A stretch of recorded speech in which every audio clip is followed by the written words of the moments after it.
Greetings and welcome to Hercules and the Space Gods. I am Hercules Invictus, and tonight we have our panel to be discussing the UFO Entity Enigma.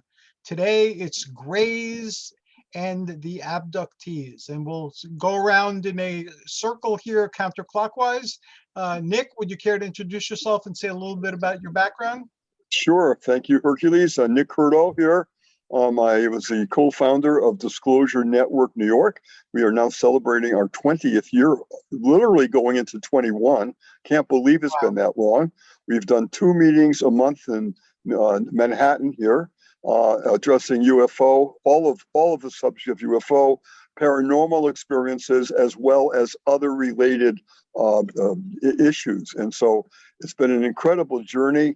Our membership has never been as strong and as varied. We have people now all over the world besides Manhattan. And it's actually an honor to be with these people. They are deep researchers, and I've learned so much on my personal journey towards the truth. So there you go. Awesome. Thank you very much, Nick. Tim?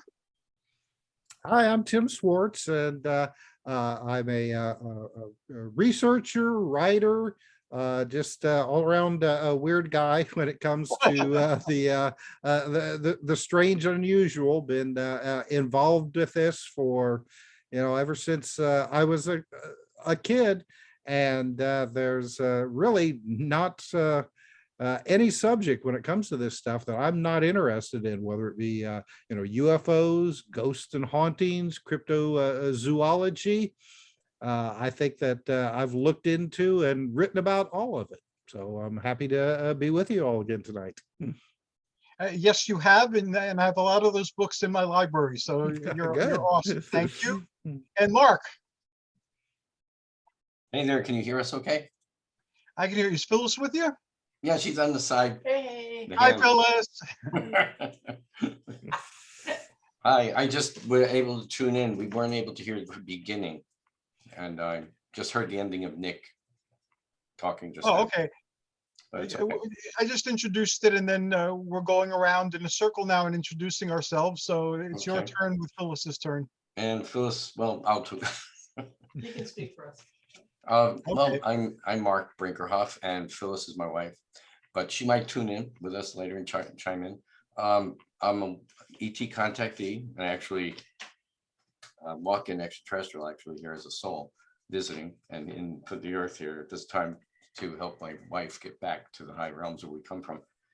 So I'm not supposed to be here, but I came in. I'm glad you're here. And we do UFO photography. And a lot of times, we had a friend visiting yesterday, and we see more UFOs in the sky, but we're not carrying cameras, and I don't have a cell phone that works with cameras.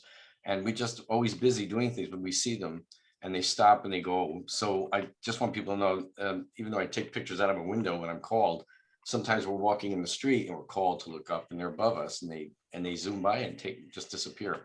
So we do see more than we record, and I go out of body to the ships as well, different ships around our planet Earth. So I guess that's basically who I am, and we have our website, intergalacticmission.com and etuniversalzone.com. And thank you very much. And this series, each episode focuses on a different aspect of the UFO Entity Enigma. We did a practice run, and that's on YouTube. And then we did the contactees and the Nordic type of aliens. And today we're going back to the iconic Greys. And we've each shared our thoughts and stories about the Greys in previous episodes, but since today we're focusing on that, I guess we'll go around again. I'll start with mine. My first conscious experience with the Greys was when a friend of mine in California, who was part of the circle that I had when I was a deep trance medium as a kid in New York City, called me and asked me if I had heard of the book Communion. I said, yes, I've heard about it. She goes, have you seen the cover?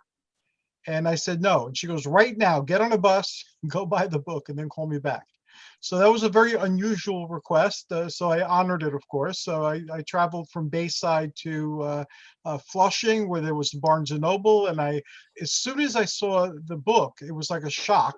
And my first thought was, they don't look like that. So I looked through it, and when I got home, I called up my friend, and I told her my reaction, and she goes, "Did you ask yourself, how do you know they don't look like that?" And I said, no, I hadn't gotten around to asking myself that question. And I didn't know. I just knew that the ones that I was familiar with were different. They were, instead of being that tan color, they were like a baleen whale white, like totally white, that they had hair, that they had decorations, they weren't walking around naked. They had very elaborate beaded, and it looked like bejeweled, like sci-fi clothing almost. And it took me quite a while to unlock a bunch of memories concerning the Greys. And my experiences that I could remember were not negative, unlike Nick's. Nick, I know you've had negative experiences. But there was only one experience that I was able to tap back into that wasn't negative, but it wasn't really positive either. It was kind of like they were extracting information, so it wasn't painful. And it wasn't unpleasant or uncomfortable, but I didn't like the fact of anybody taking information from my mind, without my being conscious and providing the information, because I'm fairly free with the information that I share. So I would have gladly shared with Greys what they wanted to know. But most of the other interactions have been very informative, and I shared some of them in, I believe, the anthologies that I contributed to for Tim and Sean. So those are in there, and I guess I'll leave it to you to find them and read them. But that's my background with the Greys. They correspond in Greek mythology and Greek folklore with a class of being called Aerika. Now, in Greek mythology and later on in Greek folklore, and today even in some areas, like when I was growing up, and which is when I was in Greece a lot, people still believed in these things. I have no idea if that's still true. This is before television there. But they believe that there are human beings, and then there are intermediate beings. And these intermediate beings are called xotika, or exotic. And the exotics include things that you're familiar with in mythology, like nymphs and satyrs and witches and folklore creatures of all sorts. But there's also a class of being that live in the air, so they're called Aerika. So from comparing what happened to me in the accounts that I've read in books, and by talking to a lot of people who've had experience with Greys, I'm currently of the opinion that the Greys were known to the Greeks as Aerika, the creatures of the air. And right now I'm researching some of the Xotika and trying to draw more parallels, like Valet did in his book Passport to Magonia, except Greek. So that's one of the tasks I'm currently involved in. And that's my story. And I guess we'll go counterclockwise again. Nick Curto. That was a excellent condensation of what was going on in your life. Thank you. That was terrific. Ever since I was a kid, I'm talking 4, 5, 6, we would look out the window at the stars at night. I was in Springfield, Massachusetts, and sometimes the night sky was quite clear and beautiful, and you see these diamond stars, these beautiful stars, and I dreamt that someday I would perhaps meet someone from a different place, and I was so enamored of that thought that I would love that so much. There was so much appeal to that. And probably, and I'm guessing around 11 or so, I had my first experience, but unfortunately it was a terrifying experience. And I feel sad because I was so looking forward to that in a way of love and peace. And then when something, shall I say, takes your will away from you so that you cannot move, that you are forced to be some place without any will of your own to escape that, it's a horrible experience. And that did happen to me, as well as my family. We were driving on a Sunday, a beautiful Sunday afternoon. We used to, being from New England, we'd go to different states. My father loved to drive.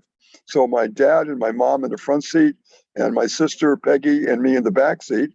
And my mother sometimes would pack a lunch and a few sandwiches and something to drink, and we would have like a little picnic if we could find a table somewhere, or even eat in the car. But we love to travel. Anyhow, I believe we were way upstate, and I think past Massachusetts, and it was a beautiful day, and we were talking. We always talk amongst ourselves.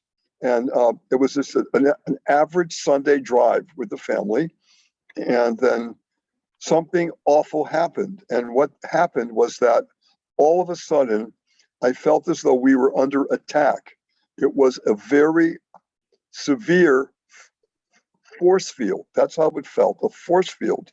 And it hit the front of the car and went through the car. So we were not going fast, maybe 40 miles an hour on a small little road, and there weren't any other cars around. But this force field hit me and my family like a wall, like a wall of bricks, and it was so hurtful. Every cell of my body felt as though pins were sticking in it, and it was such a horrifying, shocking experience.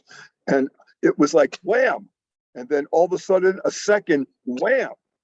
Wow. And like that, I wasn't even conscious of my family. I don't know. They must have felt the same thing, but it was such a assault on my physical body. The next thing I remember, a lot of time went past. It was dark. It was night, maybe 8 or 9 o'clock at night. We were somewhere in a forest off the road. I couldn't even see the road. It was dark, and I was sitting on the front part of my dad's car. My mother, my father, and my sister, I don't believe they were anywhere around there. I didn't hear them. All I could do was to look this close at a gray face, an alien face. It was this close to me, and the eyes were big and black, almost like black glass. And I was staring at that, and I physically could not move. I was totally paralyzed. And it was like them, bam, all of a sudden, that's what my experience was. And the next thing I remember, again, time went, and we were all back in the car, going very slowly in the dark on a little road, going home slowly, and nobody was talking, which is not ever what we're always talking and pointing out things. It was a silent, slow trip home, and we never, even inside, we got back home late, dark, no one said a word. And I completely forgot about this. Perhaps I was made to forget about this until 35 years later or something, and all of a sudden it was back. It came back, and I'm holy. How did I not remember this? How did I not say things to people? But it came back to me in like this flood of only the memory that I've told you, all the missing parts. I can't tell you what happened. I don't believe I had any marks on my body. It was just such a jolting experience. That's the quick version of that. Thank you. That sounds very traumatic. I'm glad that you remembered it, because now you can try to figure out what was going on and what happened, and that memory might lead to other memories. But I'm sorry you had to go through that. Thank you. Me too, because I was so looking forward to all the good things that could happen to speak and to be with people from another planet, another place. I so look forward to that, and that was my first experience. Anyhow, Wow. yeah. Thank you. Tim, any personal experiences, or if not personal experience, any cases that you've investigated about the Greys that you can give us insight on? Yeah, well, as I stated in our previous program, I've never had any one-on-one experiences, at least as far as I know, with any types of entities that may be identified as possible, extraterrestrial, interdimensional, or what have you. But I've been involved in all of this for such a long time that, you know, the whole big-eyed gray entities is really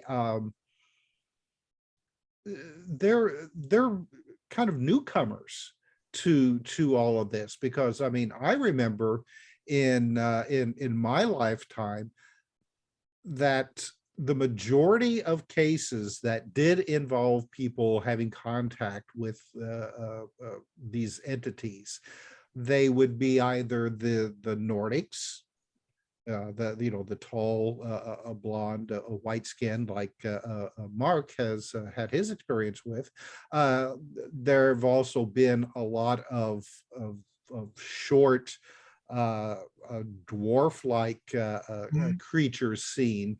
But in all of the cases that I can remember, there really has only been really just a couple that would even come somewhat close to the big black eyes and the gray skin entities. Most of the time, the short types of creatures would be fairly human looking. A lot of times they would have big wraparound eyes, but they would be, fairly normal looking eyes. They wouldn't be, like the black glassy, like Nick described.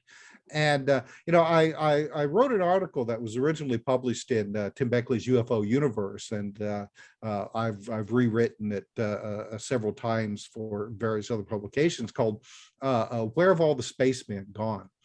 And I noted that at one point there was just all kinds of different UFO entities seen running around. It was almost like Earth was the Disneyland of the solar system, and everybody had a season pass.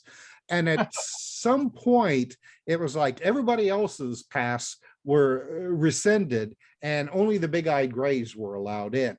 And that really does seem to be the case, because I think probably sometime in the maybe early 1970s, that you really started to see an explosion in these big-eyed gray cases coming up. If you look at Steven Spielberg's Close Encounters of the Third Kind, now they didn't have the big black eyes, but other than that, very reminiscent of the big-eyed grays that we have now. And then after that, they were just all over the place, and they kind of like pushed everybody else out. Now we still do get a lot of reports of other types of entities that don't conform to that. But there are some groups and investigators who tend now to diminish these other stories in favor of the big-eyed grays. Yes, that's true. I can't remember. There was some UFO group back in the late 90s who they actually made an announcement that they determined that our extraterrestrial visitors were only the big-eyed grays, and they would no longer accept reports of anything else except the big-eyed grays. And even at that time, I was reading that, so I was like, oh my gosh. I said, that's I've talked about this before, that's that belief structure pushing everything out, no matter what the evidence is. So, I always have to tell everybody that, you have to keep your mind open, because things that may seem, definitive now may not be so in the future. That comes, as well with the abduction scenarios and the big-eyed grays. We're really not sure what we're dealing with, but a lot of people like Nick and others who have had these experiences, while in the past people dealing with these types of entities felt that they were dealing with physical creatures, that there was a mind behind all of this. A lot of these big-eyed grays, the impression is that they're dealing with drones or robots or something that is being controlled from afar, that these things may be pre-programmed to set about doing their task. And, and that's it. There's not really too much behind those eyes. That's not always the case. I mean, but, a lot of these cases, you have people reporting that they feel that there's somebody else in control. Those are really good points, and again, it depends on who you're talking to and where you're looking. I know that groups like Unarius, for instance, the Sixth Revelation, the Urantia book, there's a lot of groups that still encounter the Celestials in their human guises. So that's still going. That never stopped. And we have other groups that have now supplanted the Greys to a great extent, like the reptilians, which will be the topic for the next show. It seems that more and more cases of reptilians are being shared. And then the Greys have begun to differentiate themselves. There's not just one type of Gray. There's a whole spectrum of Greys of different sizes and shapes and abilities, ranging from the robots that you discussed to highly intelligent and wise Greys as well. So one of the things I've always done is I explore mythology, especially living mythologies. So it's not so much the veracity, of like what happened behind it, although we do investigate and we have investigated. It's the fact that somebody experienced something and this something affected them, and they're in a story, and that story has impacted their life and the lives of people around them. And sometimes these stories are so powerful that they have an effect on our entire culture. So I believe they should be studied for that reason alone, and that these waves of different alien beings are fascinating. And in a sense, they're like a mirror. What do they say about us? That we've gone from having humanoid, like perfect humanoids, to like embryo type creatures, to now evil lizards. It's like on Star Trek. Star Trek in the original series was the Vulcan was like the epitome of Star Trek, and then in Next Generation it became the Klingons. So that tells you more about humanity than it does about. So I'm wondering that. Thank you so much, Tim. And Marc, you are a contactee, and you're also someone who is incarnate. So I'd love to hear your perspective on the Greys. You've shared a little bit about the background of the Greys. Well, like my first experience with an entity that didn't look human was not a Gray, but people would think it might be, but it was a race called Ilalu. And this is the picture of what I saw and who I know and I've met before. And it's a female. Okay. And you see the eyes are, their eyes have different colors. This one's bluish, but some of them have green toned eyes. But you see that no black eye, white powdery skin. And they're about 3.5 feet tall, these little ones. They're not the ones that were with abducting. They don't do that. These are healer types. They're very friendly. Betty Hill, I knew in 1976, I met her and we talked, and I stayed with her for 2 weeks with Phyllis back in 78. And we went out skywatching and we saw stuff. But I just want everybody to know, I know they think Greys are what abducted Betty. They're probably a species of that similar type. But this is the eye. I just drew it now. So this is the eye that Junior had. And it's that's a fast doodle. Okay. You see her sculpture. It's a long eye, but with an iris. She even told me they did not have black eyes. And the little ones that were working around her and Barney had little caps on them, like you would find at the Esso station in the 50s, right? They had a little cap and they had this little work outfit on. And the leader, she called Junior the leader because he was about 5 feet tall. And this is the eye, again, she has on her sculpture. And he was the one communicating with her. She didn't talk about them being like drones or clones or anything, but she did say they were seemingly responding to the leader through telepathy as to do things, which is how they work. The ones that I've seen in space look similar to this. Okay. Sorry, it's reflecting weird. No, it's fine. That's beautiful. Yeah, and that's kind of the Gray, and they have grayish skin. And yet I've met gray types that are 6 feet out there on the realms around our planet Earth and on the craft around the Earth. How you meet them. I meet them out of body, Mhm. these types. Whereas the little one, this one, came to me when I was about 4.5 in my room. And when we needed we were asking some questions. They came to visit us she came with a friend in 1999 into our room. And she worked with us, and she was very, again, tiny, but telepathic with me and telling me they are here to help. We were calling, and she was near the dimensional spaces closer than the crew and the others that I know that are higher frequency, higher dimension. So she works within these realms too, in the etheric realms of third, second, first plane, fourth, and up higher. But then that's why she came through with her friend to work with Phyllis and I. And we had a basic miracle occur for us that day, that night, next morning when we got up. So I just want people to know there are different species that look similar to a gray, but they're not a gray, and they're not negative, and they're not trying to abduct people and cause experiments and things. But according to the lessons I know out in space, from what we've learned in the 50s, that the governments of the world gave them a place to come to our planet and have a base, not just here in America, but in other countries. So that's where they started doing some little, contracts or something, and they were going against some of the contracts. That's what we know. And that's what I was told when I was many years ago, actually. They told me all this stuff, and I never heard it from anybody on planet yet until it came out maybe 14 or 20 years ago. It came out with similar information. Contract was created around 1951 or 2.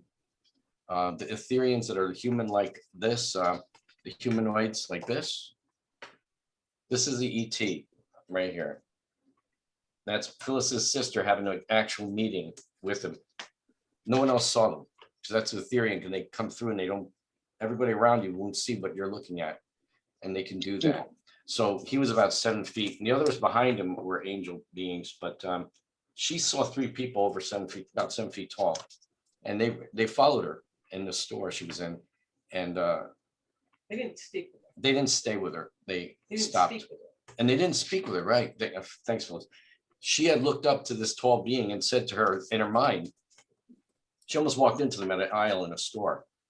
And she says, I wonder if those are those tall space people like Marc talks about. She thought that. And at that moment, he looked down, had his arms crossed, and smiled at her. And as soon as he smiled at her, her whole essence, she said, filled with love and euphoric bliss. And she said, I thought I was like a teenager falling in love. Well, it ends up that being actually is her, like a soulmate on the higher realm. So that's just to let people know, this is the being I met in Central Park, not a gray. That's me, obviously, that's me. So that's not a gray. And I don't know why they're promoting it, but we've known people, Phyllis and I, who have been abducted by them and had missing babies and cuts that they couldn't do to themselves in the back. That was a cut where she had a problem, this girl that we knew, she's on the other side now. And when she went to a doctor to look at this cut, he looked at it, he says it was a deep cut, like it would have been done with a scalpel. And there was no bandages or anything, but a gel, like a glue that was holding it together and healed it perfectly with a fine scar. She woke up one time with blood on her pillow, and so she goes into the bathroom and washes her face and looks, and she had blood on her head, and she had a cut on her head. And she was like, what the heck happened? How did this happen? She lives alone at the time, right? So her nightgown was on inside out and reversed. They put it back on her and reversed it inside out. So she knew something happened, but then she also knew she was pregnant, and then she wasn't pregnant another time. So this happened to her. We turned her on to Bud Hopkins. And so she was used in some of Bud's videos or book or something as, what was her name they called her? Maria? Intruders? Yeah, they gave her a nickname. Oh, I forget. It was like Anne, something like that. So she had the cut on her back. So Bud had a video where he showed the cut on her back in a video. So this is, she had the experience with the Greys though, and she hated them. And they would knock out her dog. She had a trained Schutzhund German Shepherd to protect her, and they would come after the dog. The dog knew when they were showing up. They had be sitting in their living room with her friend And all of a sudden you'd hear a metallic door sound like Star Trek, shoom, and it came from the wall. And the dog got up and came over and he starts barking at the wall like he wants to kill the wall. And she goes, oh, they're doing something with the portal energy. They're doing something with the door. They're here invisible to us or something. So I think that night she gets taken. Another time she woke up with her dog. She went to the living room. She had a sliding doors to a deck, a little patio. And the dog was aimed at the door. And she's calling her dog Holly at the time. And she didn't come. She always comes like that. And Holly sleeps on the end of her bed at the time too. On a big pillow thing or something. So the dog wasn't there. She gets up, calls Holly. Holly doesn't come. She comes in the living room and there's Holly against the door as if she had chased something out the door and just laying there asleep. She walked over to the dog, called her. She wouldn't respond. She knocked her, pushed her, nothing. Dog didn't respond for a long time. And all of a sudden woke up in a daze like she'd been drugged. So they were messing around with dogs. We know that from the 60s and 50s. How to control the dogs because they're scared of the dogs, especially big dogs. So they figured out a way to give them a beam shot. That was a German Shepherd. Big German Shepherds, yeah. They figured out a way to beam something to hit the dog to knock it down and knock it out and keep it knocked out for longer than they needed it, because that doesn't make sense with the dogs that we knew that she had at the time. And she was very upset. So one time she said they shot the blue beam, which people have reported a blue beam would come down into her patio area, and she saw it, but remember it being taken through the wall into the blue beam going into it. Well, one day she's in her kitchen. This is the live thing she told us. Her nickname was Marty. So she's telling us, one day I'm in the kitchen, I'm just doing dishes with my window out front to look out the yards and everything. And she hears a voice say, come to the door now. We're not going to hurt you. Come to the door. And she knew it was them. And she just knew. And she said, I could see when she peeked at I think she said she looked at the door and it was blue energy on the glass. She had glass that goes down the sides of the door. So she started cursing at them and yelling at them. And in her voice, which is funny, she was Southern. She was cute. She goes, no way, I'm going to get you. I'm going to get them. She was cursing. And she said that turned them off. They went, no, come to the, no. And as soon as she started yelling and cursing and calling on Christ, calling on the Lord and everything and protect her, and angels and archangels, everything she was calling, they took off. It was gone. Another time she was visiting a friend for Thanksgiving, and it was another part of North Carolina. The son of the friend was coming home from the airport. He was a pilot. And they're all in a little thing in the house, hanging out until their son gets home. And a blue beam of light is reflecting in the living room door. So they went to the windows, the guys there, and they said, what the heck is that? A blue beam of light. And Marty came running from the kitchen saying, don't open the door. Don't go near the blue beam. Shut the curtains. Start cursing and yelling at him. That's what she said. And they were cursing and yelling at them. They were telepathically saying, come to the door. And everybody felt it. They were drawn to go to the door and they want to open the door and go out and look up. And that would have taken them in the blue beam. Well, the son was coming home in the back of woods and mountain areas. And he was coming where his town's house, the mother's house is. And he sees a spaceship hovering over the house with a blue beam going down to the yard. So that when he got home, the ship took off. When he got in, he said, what the heck was happening out there? So they told him the story. So this is what the Greys do. So I warn people, do not go to any blue beams.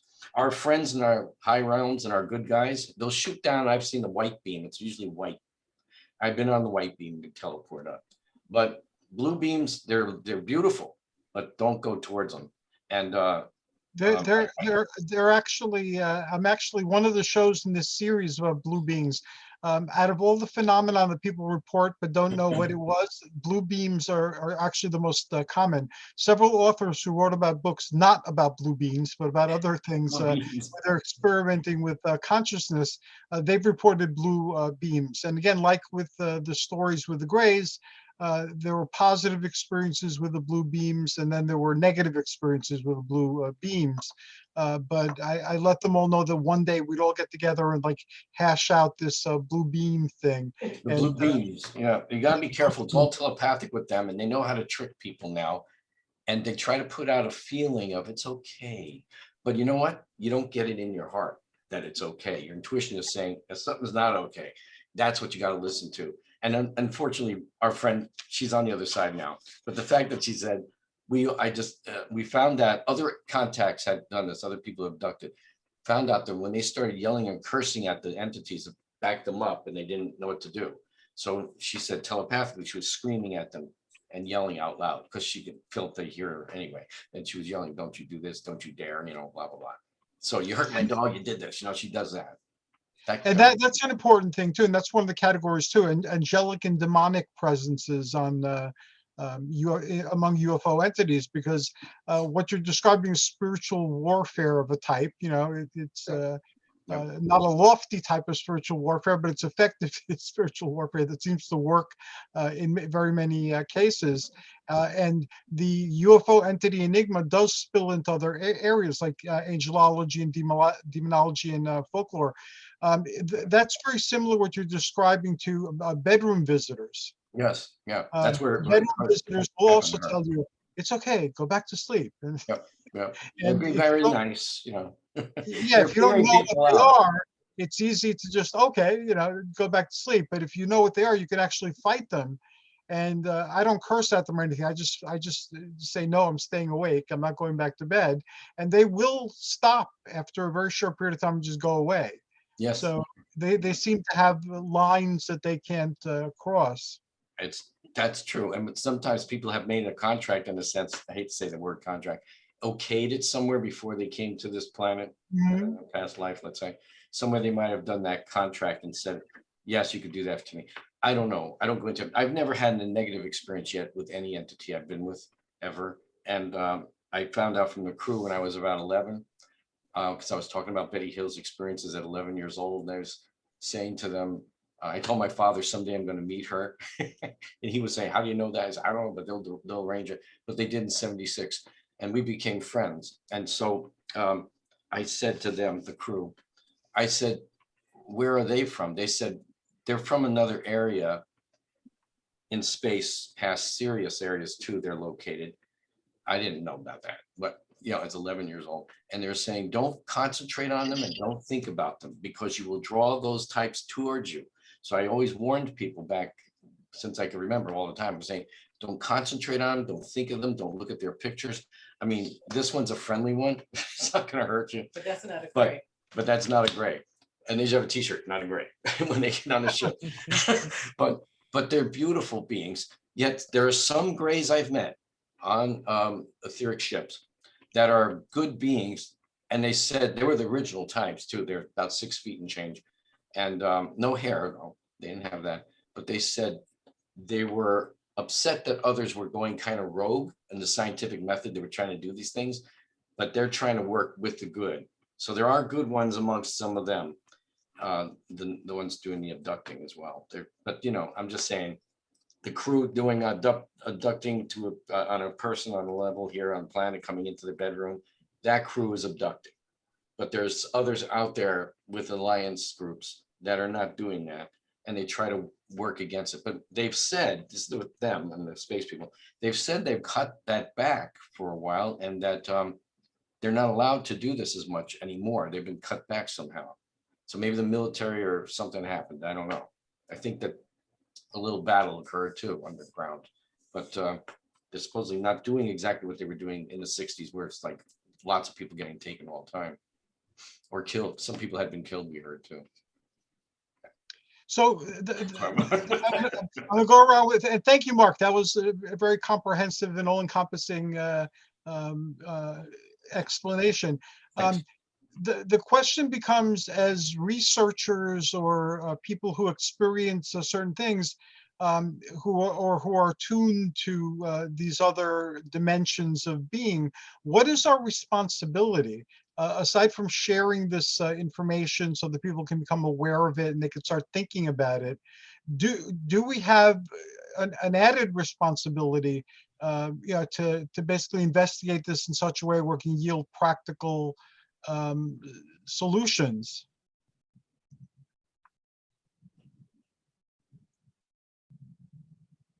Yes, Nick? Part of that answer might be to try to find other people who've had similar experiences, because then we can compare notes. And if you were to find someone like that, I've tried. I've said my story many times, hoping that people in Disclosure Network New York might say, Nick, that happened to me. I have not found that. yet. I found people who've had contact, but not in the way that I remember I had that. So part of it might just be in the search for truth is to explore other people's reactions and their events and see if there was any common ground there. That's part of an answer. Okay, thank you. Tim? I should say, Hercules, that we've been joined by another guest on the panel here. Yes, that is Hal. Hal, do you want to join us? On this one, I'm strictly audience. Okay, all right. Okay, awesome. You're welcome. We have an audience of one, and Hal, you are the first of our audience, so you have that responsibility now to let us know a constructive criticism, whatever. He's very good about that, by the way. He really is very good about pointing out things. So Hal will feel free to point things out. I deliberately didn't invite an audience because of what happened during the first show, where our audience took us off in directions that were very far afield from what we were there to discuss. So I figured no audience for now. But you're welcome, Hal. And if you have anything that you'd like to add or to ask or to point out, you're welcome to. Thank you very much. All right, now I got distracted there, Hercules. What was the question again? Question is, as experiencers or as researchers into these mysteries, aside from sharing our accounts through writing, through art, and through other mediums such as this, do we have a responsibility? Because again, we're aware of a reality that most people are not aware of, except in a pop culture type of way, to look deeper and try to find insights or solutions that aren't currently floating around. You know, unfortunately, I think with a lot of people that, I mean, you know, you can write about this stuff, you can have, you know, reality television shows, you can, you know, conventions, what have you, but until somebody is actually ready and open to at least discuss these kinds of things, you know, it's really it's going to be meaningless. I mean, because so many people, they're only interested in living their lives, you know, getting their paycheck, going out and partying, you know, what have you. And I think that for some people, it's not until the phenomena, whatever it is, directly confronts them and drags them kicking and screaming into it, that a lot of people will ever open their eyes and realize that there is a lot more to our reality than what we normally face every day. So I think that you know, we should have this information out there, continuously updated as you know, we get new information, and then we just really, we have to wait till, you know, somebody, you know, basically stumbles into it, you know, whether willingly or unwillingly. And you know, I think that's really about the best that that we can do, because, you know, really, I mean, if you make too much noise, then people are going to shy away because you're going to look like you're crazy, you know. So, you know, I think that we should just be ready to present the information when it's asked for, and that's about the best that we can do at the moment. Very insightful. Thank you so very much. And Marc? Muting. This kind of question, I was a little confused, but now I'm kind of getting it. I feel like my job was to just alert people, I guess, or help people understand there's many beings out there, and I got lots of pictures of them, you know, beyond Star Trek stuff, and benevolent. And from where I come from, I'm saying where I really come from, it's mostly benevolent space well, let's say beings, because we're all from space, we're just on these different planets, but there's benevolence more than negative beings. When you come to the low densities of this physical reality, that's when we have a lot of negative beings coming around towards us. But on higher frequencies, higher planes, they're not there. On the highest realms, they're not. So we know it's a testing ground. So I just want people to not focus to those types of beings. And that's what happened. Remember in the 60s, again, Betty, but then the 50s, 70s, and 80s and 90s, it became all about, like Tim said, the grays with the big eyes. That became a focus worldwide. Boom, they started having experiences with these beings. Now, my focus is hopefully to start concentrating on the good guys, which are very human like us. And I'll go with this picture of my friends. And we got this one, we got Astron. So these beings are like us, but very tall. They're not the Nordics, but they all resemble similar looks, so they call them that sometimes, but that's not who they are. But there's different beings that are human looking like, and Right. some that are just humanoid, like the ones we showed you before, of the humanoids. So like even this one's a humanoid insectoid. Again, this is a friendly one. So we're going, well, how do we know? We got to telepathically, intuitively, you got to know from your heart. The beings that are good and benevolent will know and send that energy towards us, and comes with a loving energy, a feeling of brother, sister, feeling of no, don't be afraid. Not the grays that are going, don't be afraid, come out, we're not going to hurt you. There's no energy behind their words because they're kind of not nice. So we want to promote the good Well, energy. I mean, wouldn't you say that the grays that aren't so nice are here to do a job, Yeah. while other ETs may be here just to meet their family who are stuck on the planet?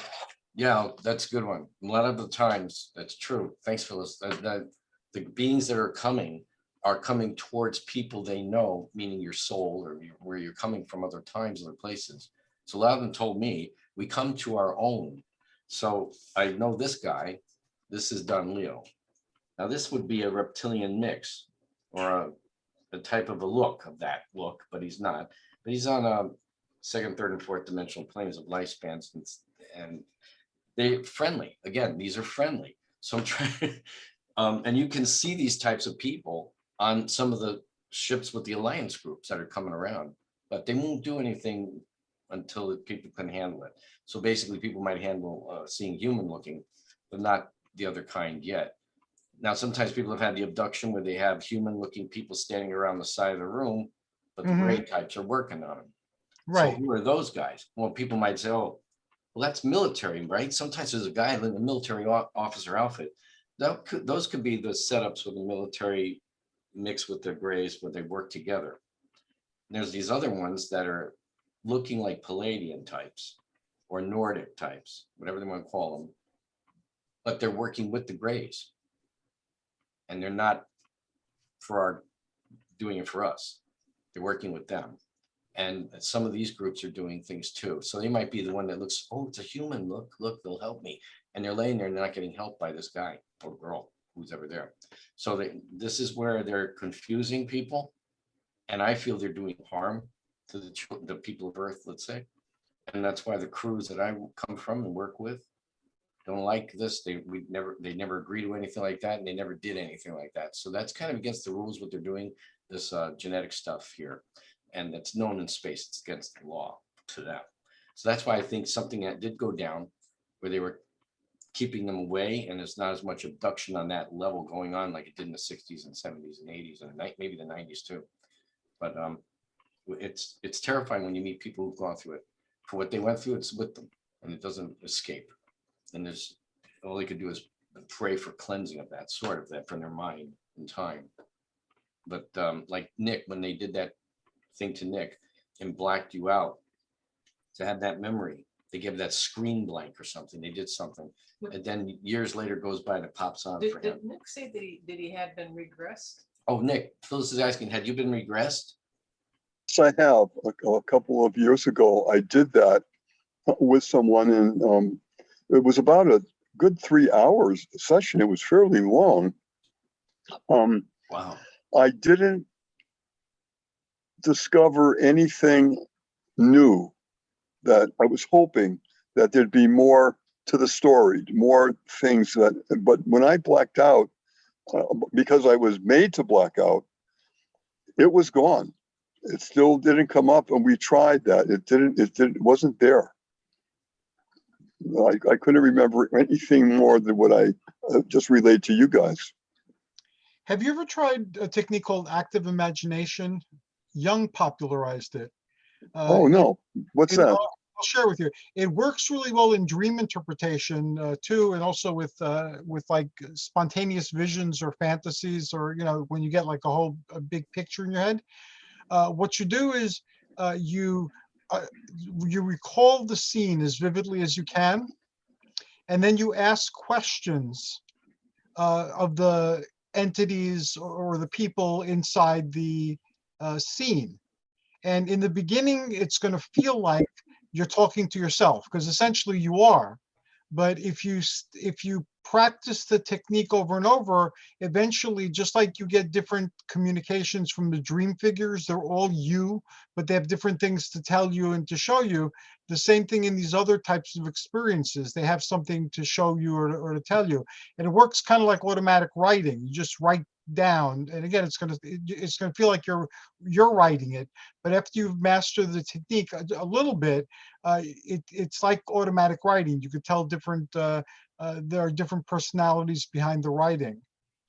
Do you do that through meditation? Is that how you start this process? Yeah, usually when I do it, it's like if I've had a puzzling dream, or if I've had like a weird vision or some puzzling thoughts, and my mind can't figure out what my brain or what another entity is trying to tell me. I'll just relax my body and imagine it, and then say, hey, I don't get it. What does this mean? What were you trying to communicate with me at that time? And a lot of times you will get some that are resistant and they won't give you any information, but sometimes you receive startling insights when doing that. I'm willing to try that. I will give that a whirl. I will. Thank you. If it feels uncomfortable, just stop. That's always the advice they give you, when doing active imagination. If it doesn't feel right, just don't do it. It's better not to do it. Thank you. We're not always prepared for communications, even if they're from within ourselves, So basically, we continue doing what we're doing. Then we continue to set up forums like this. We continue to write and publish books. We continue to hold meetings. We continue to show other creative efforts like art, and then just wait and see who comes to us, and then keep the dialogue going. Am I correct in assuming that that's the consensus? Mhm. I'm agreeing. Yeah. Yes. Okay. Yeah. People will come when they're ready.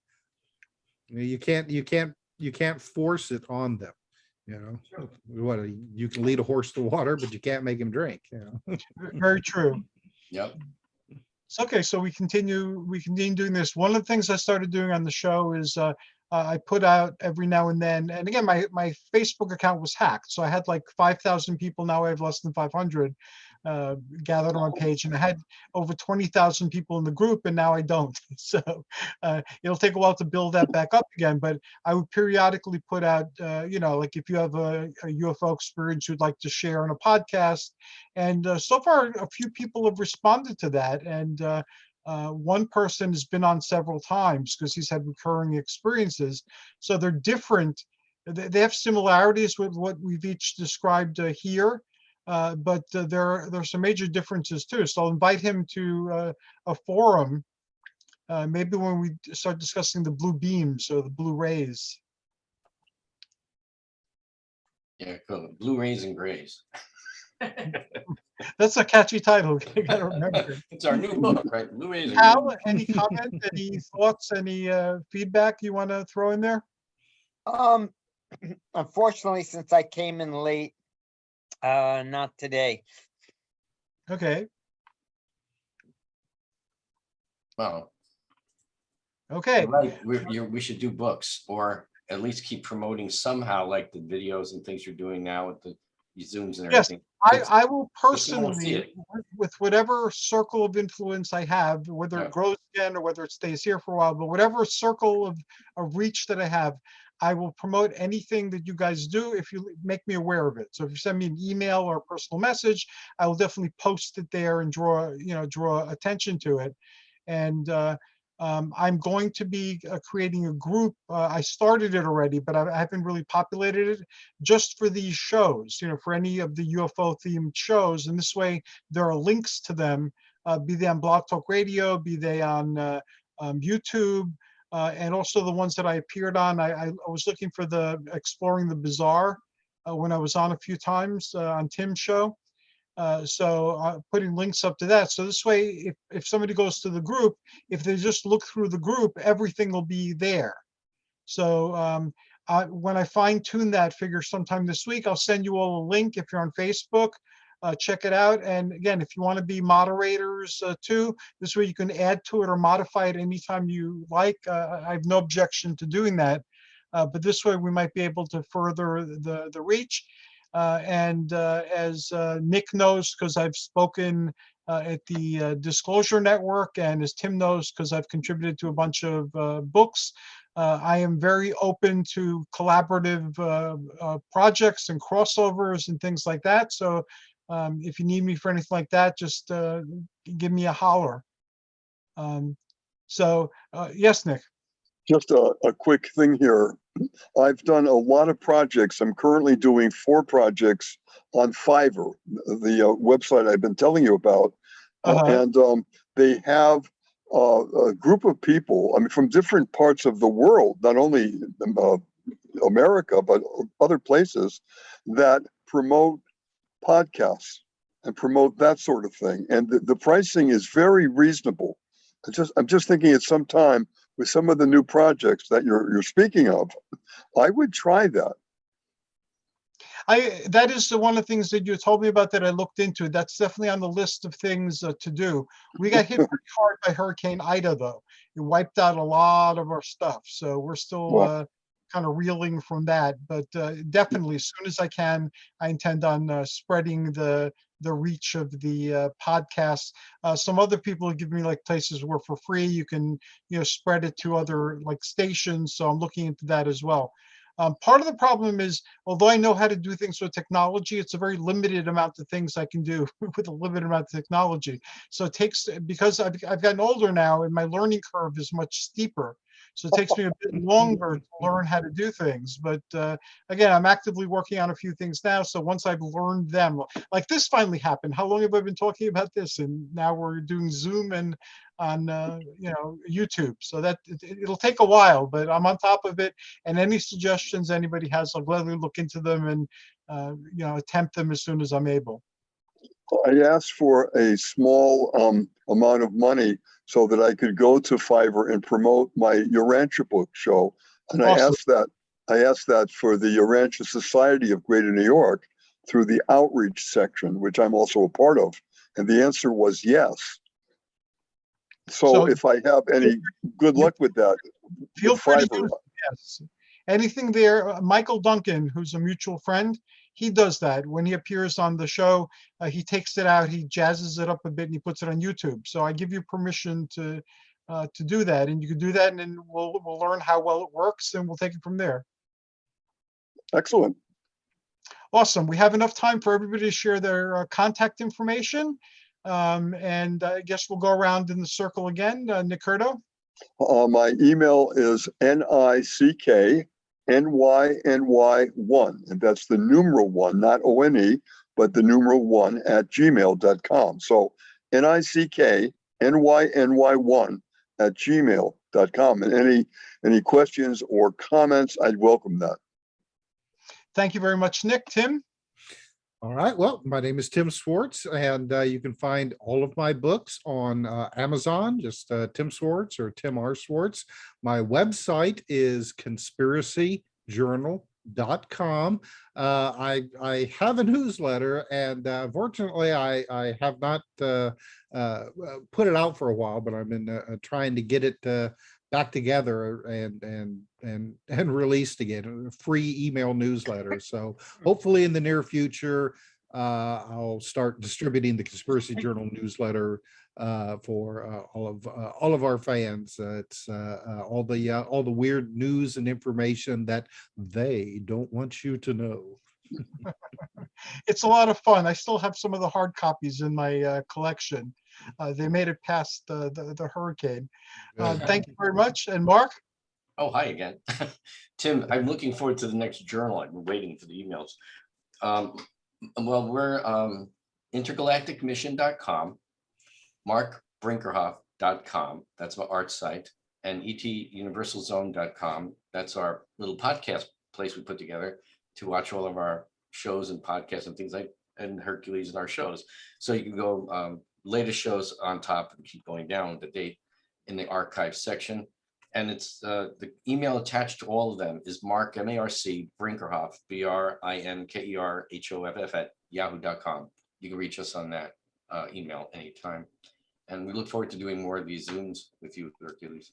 They'll be monthly Great at being least. with everybody. So, thanks to everybody. Hal, do you want to share your contact information or anything you'd like to say before we close? No, I think I'll pass on it tonight. Okay, awesome.